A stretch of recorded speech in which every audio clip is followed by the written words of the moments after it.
రోజువారీ కూలీలు పనులు అసలు నెల్లూరు సిటీలో ప్రజలకు ఉంటున్నాయి? లేవండి, వాళ్ళు కూడా మాకు పనులు దొరకట్లేదు, తిండికి కూడా ఇబ్బంది అవుతుందని పేదవాళ్ళందరూ కూడా చాలా ఇబ్బంది పడుతున్నారు. కూలీలు పని వాళ్ళ ఇళ్లలో పని చేసుకునే వాళ్ళు కూడా వాళ్ళకి వచ్చే డబ్బులు చాలట్లేదు.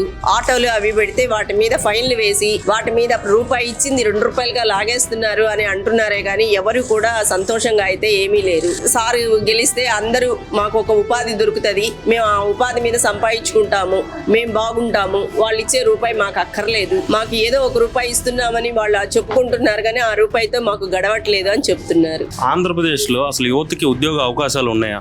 లేదండి, ఉంటే మా స్టేట్లు మారి ఎందుకు వెళ్తారు, దేశాలు మారి ఎందుకు వెళ్తారు? మన స్టేట్ లో ఏమి వచ్చాయి ఇంప్రూవ్మెంట్ గా?